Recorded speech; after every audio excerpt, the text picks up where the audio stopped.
Hello everybody, welcome back to part 2 of Let's Play Ducktales Remastered on the Xbox 360. Hi, this is Tim with you once again. When we left off, we had done the introduction mission to the game, which was basically an intro into how the game is played.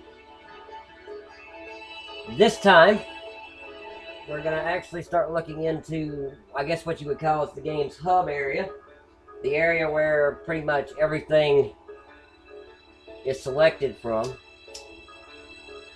In DuckTales Remastered, it happens to be Scrooge McDuck's Money Vault. Here is a list of the various things you can unlock throughout the game. You got characters, concept art, sketches.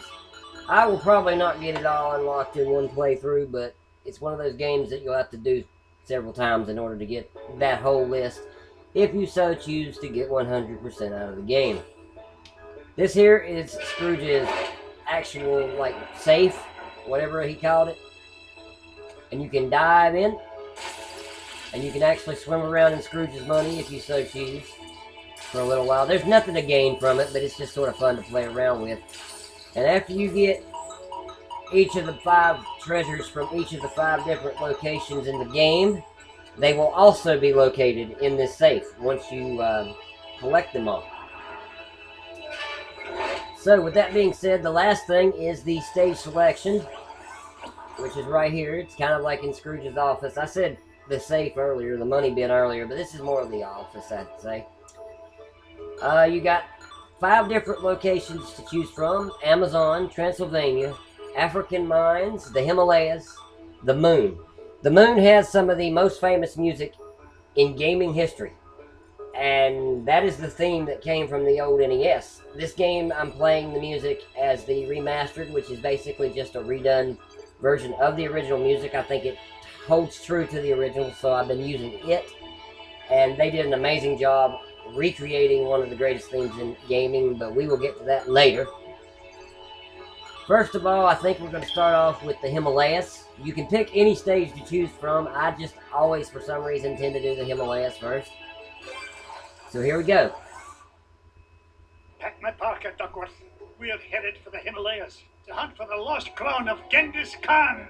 Shall I forward your call, sir? Gee, can I come, Uncle Scrooge? I want to see the pretty Himalayan marmots. Oh, not this time, Wibby darling. I need you here looking after the boys. Otherwise, who knows what kind of trouble they might get into. Oh, that's very smart. Uncle Scrooge! Indulge me, lads. The last thing this expedition needs is a wee lass about. Oh, I'm going to have enough trouble looking after the launch pad.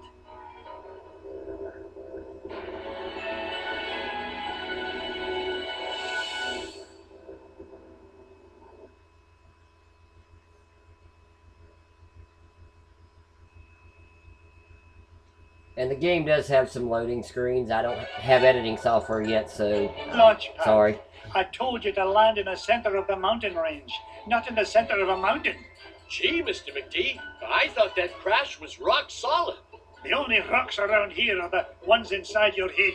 Ugh, we're nowhere near Shadow Pass and the Lost Crown. Now fix this wreck so we can get airborne. And step on it, lad. I'm paying you by the hour, and I may having you billing me for overtime. No problem, boss. As long as I have this fuel regulator, we're as good as... Whoopsie daisy. Oops. My mom always said I was a Butterfingers. Oh no! Please tell me you've got another one of those.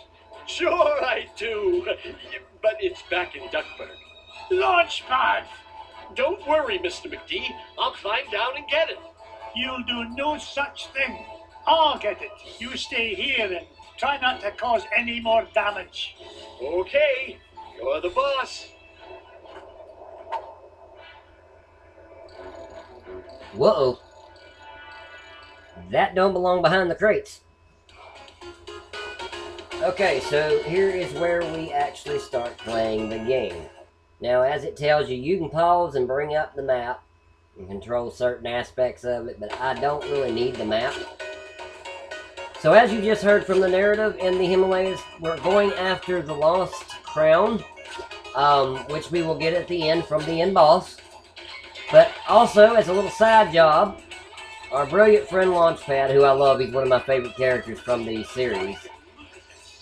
Our good friend Launchpad has managed to lose a piece to the plane, so we gotta go find him. Because if he had tried to climb down that mountain, we'd probably be picking up pieces of Launchpad for a month.